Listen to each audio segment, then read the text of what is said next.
Video, I thought it would be interesting to go through a bunch of states that on the Real Clear Politics average, see what their polls are, what their polling average, newest polls and such, and kind of see what the margins of the state would be for the 2024 election. Now, of course, I'm doing this as of July 13th, 2024, so things will change a lot from now to November. These states also have different respective track records of voting a certain way at the presidential level. So this is not a prediction. This is more like a snapshot in time of what the state looks like right now. This is not what my official prediction for these states would be.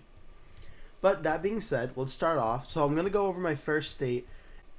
The first state I'm going to be looking at is New Mexico, and it's 5 electoral votes. This is a state that voted for George W. Bush back in, I believe it was 2000, maybe 2004. So in the 2000s, it did vote for a Republican at the presidential level, but has moved to the Democratic side much more in past elections. So I don't envision it being too much competitive, but in the polls so far in Real Clear Politics, there's not enough to be an average, but there's 7 points, 8 points, 10 points, and 6 points for Biden over Trump. And seeing as none of these states exactly break the 15% threshold of being a safe state, technically this would put New Mexico into the likely Biden column. So Biden has New Mexico in likely. Again, that's just in this map. This is not just all the time. And now New Jersey, only one poll has been made, but New Jersey is 7 points for Biden. So New Jersey would also go in the likely Biden column. 14 electoral votes in New Jersey. Hasn't been won by a Republican in a very, very long time. The Trump campaign says they want to contest New Jersey. Maybe they will, maybe they won't, but New Jersey and its 14 electoral votes are going to Biden in this scenario, but in a likely margin. Next, we have the state of Colorado. And Colorado in the polling average, 2 polls, 6 points back in January, 7 points back in December. So definitely not much updated polling, but Biden leads in this polling average by 6.5 points. So that is enough to put Colorado in the likely Biden column. I'm actually a little shocked. I thought these states would be closer to 10 or 15 points, but they're both in the likely column. Again, not a ton of polling data, but still nonetheless interesting. So those are those states. Now we look at the state of New York, a state that has not voted Democrat in a very long time, Donald Trump's original home state, and a state he says he wants to win and try and contest. A surprisingly close 2022 midterm that New York actually showed some decent pickups for Republicans in the House in a very close governor's race. Biden is leading here in the average by 7.5 points. That is enough to put New York into the likely Biden column. It's interesting to see these states being likely and not safe, as I've become accustomed to making them safe in so many election videos now. Now to the state of Maine, a state I just did a video on a few days ago. And this is an interesting one because there is no average done for Maine at large, but Biden plus 11, Biden plus 1, and then Trump plus 6. So when you average these out, it's going to be a state for Biden. The question is the margins of it. And I feel confident putting it in the likely column for Biden, but it's definitely showing a closer than expected election potentially in Maine. Not sure if it will, but showing it anyway. Iowa has only had 2 polls, Trump up 8 in one of them, which would be likely, and then Trump plus 15 in another, which would be safe. That would be considered safe. But in this poll, since the average is 11.5, it's just under 15. So that would put Iowa in the likely column, but just very, very close to being safe for Trump. Now we get to Texas, and Texas has 40 electoral votes. Texas, in the polling data, has Trump up by 9.2% in the polling average. So definitely a likely state for Trump. Not 15%, so it's not safe. Texas goes in the likely column for Donald Trump. Trump's at 172, Biden's at 199. The next state up is the state of Florida, and Florida's 30 electoral votes. A state that voted for Ron DeSantis in 2022 by over 20 points. Trump did very well in 2020 as well in the state of Florida. In the polling data right now, Trump is up over Biden by 7.6% in the polling average, 50.4% to 42.8%. Florida's polling on average seems to be very interesting, where Republicans kind of break a little bit better than the poll suggests in the past few elections. So Be interesting to see if that trend continues, but 7.6% for Trump in Florida. That is enough to put Florida in the likely Trump column. So that's Florida. Next up is the state of Ohio. Ohio, 17 electoral votes. Trump is leading in this state by 10.7% in the polling average. And that would be enough. Not enough to put it in safe, but very close, and put it in the likely Republican column. Very interesting how Iowa, Ohio, and Florida are now likely Republican states. Definitely a shift from a few years ago. Now we move on to the state of Minnesota. Minnesota, a state that the Trump campaign says they're going to try to win, going to try to contest. No Republican has won it in a very long time, but they say they're going to try to win it, and the polls actually show a surprisingly close race in Minnesota. Biden is only leading in the RCP polling average by 3 points. 3 points from a poll back in November, 6 points from a poll back in June, and then a tie in the Hill-Emerson poll back from June as well. So this state, 3 points, so it's in the lean column for Biden, could end up being a very close state. We're going to have to wait and see. But Minnesota is very interesting. It's showing signs of being very, very close. Next up, we have the state of New Hampshire.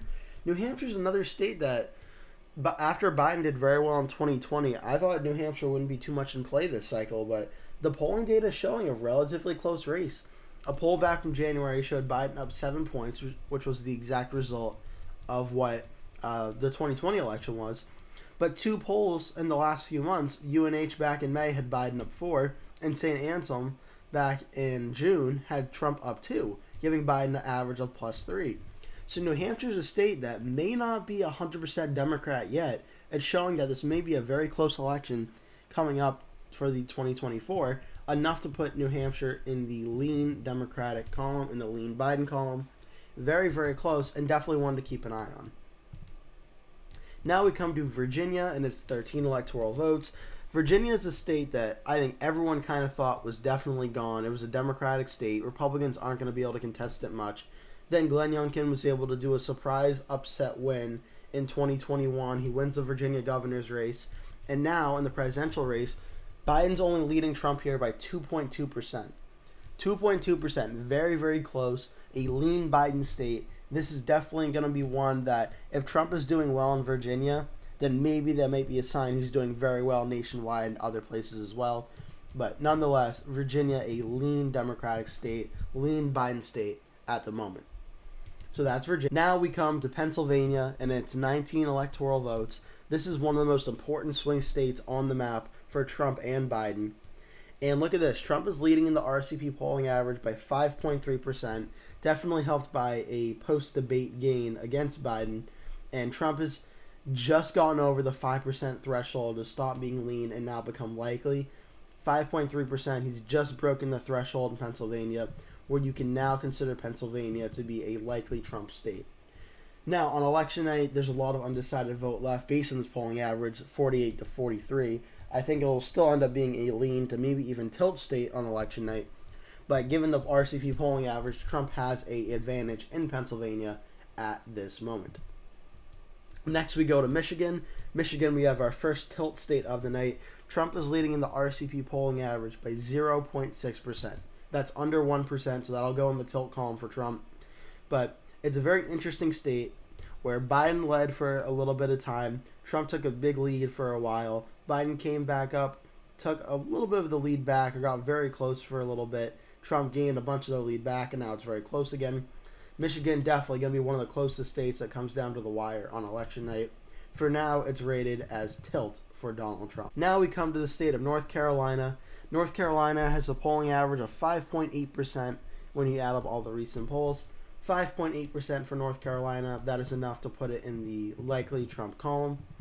And with that, Trump is at 269 electoral votes. All Trump needs to do is win one of the remaining Georgia, Wisconsin, Arizona, and Nevada to become president of the United States again, based off the margins of polling data in this map, if this ends up being the actual election result. Again, big if. Probably won't, but big if. So that was North Carolina. And now we move on to the state of Nevada. Nevada, and its 6 electoral votes, Nevada has 5.2% for Trump over Biden. Nevada is a state that is voted Democrat for a while, but Trump seems to be polling here much better than he and other Republicans have in past elections. As you can see, Biden has been going up and down a bunch, but Trump has kind of been hovering around the 47% range or so in Nevada, with enough to put Nevada in the likely Republican column. And with that, Trump gets 275 electoral votes. He does get enough to make it a 275. Trump wins the election in this scenario. So that was the state of Nevada. Now we're going to go on to the state of Wisconsin and its 10 electoral votes. In this state, definitely going to be one of the closest states in the country. Trump has 47.2%. Biden has 44.6%. Lots of undecided or third-party vote to potentially give to the winner of this race. Trump leads this race by 2.6%, but there's so much room to grow here. This is one I'm not going to be shocked on election night. It goes absolutely down to the wire. But here, Trump was able to win it in the lean column, just over 2% of the vote. Trump is 285, Biden has 226. Now the state of Georgia, a state Trump won in 2016 by a relatively close margin. Biden was able to flip it in 2020. Very, very close as well. A few tens of thousands of votes. This is definitely going to be one of the closer states in 2024. Trump leads in the polling average by about 4 points, so this would still be considered in the lean column. Georgia is definitely going to be a very close state to watch for on election night. Trump has 301, Biden has 226. The last state remaining is the state of Arizona. Arizona has Trump up by 5.4 in the RCP polling average. This is a state where Trump for a while now has steadily held a few percentage point lead, and it seems to be remaining consistent. Even though as the end as Biden and Trump's numbers will start to dip off a little bit, not too much, Trump holds a 5.4% lead in the state of Arizona. So, going over the recent polling data from RCP, the map ends up looking like this. Trump gets 312 electoral votes, Biden gets 226. And to be honest with you, I don't even disagree with this map too much. If Trump has a very good night, it's not a stretch to see Trump getting 312 electoral votes and making states like Minnesota and Virginia and New Hampshire competitive. It's not a stretch at all, I don't think, to see an outcome like this. My only hesitancy is seeing states like Nevada, Arizona, and then Pennsylvania being won by over 5 percentage points. That's the only thing I really disagree with. Even North Carolina, I could see Trump winning like 53 to 46 or something. That does not surprise me too much. It's hard for me to imagine Trump winning Pennsylvania, Arizona, or Nevada anywhere near close to 5 points. But the rest of the map, I don't disagree with. Georgia, Wisconsin, Michigan, all being 5 points or under. Completely agree with that.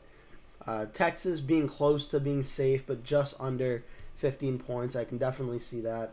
And then, yeah, Minnesota, Virginia, and New Hampshire being under 5 points. I think I could totally see that as well. So, while the margins in some of these states may be a little bit off, I don't think they're all that far off. And this is definitely a very conceivable map that Trump may get on election night in 2024. So that's going to do it for today's video. Thank you so much for watching. I hope you enjoyed it. If you did, feel free to like the video and hit subscribe to my channel so you get these videos posted immediately when I make new ones for you to watch and hopefully enjoy. Thank you so much for watching. Hope to see you in a new video. Hope to see you in the next video.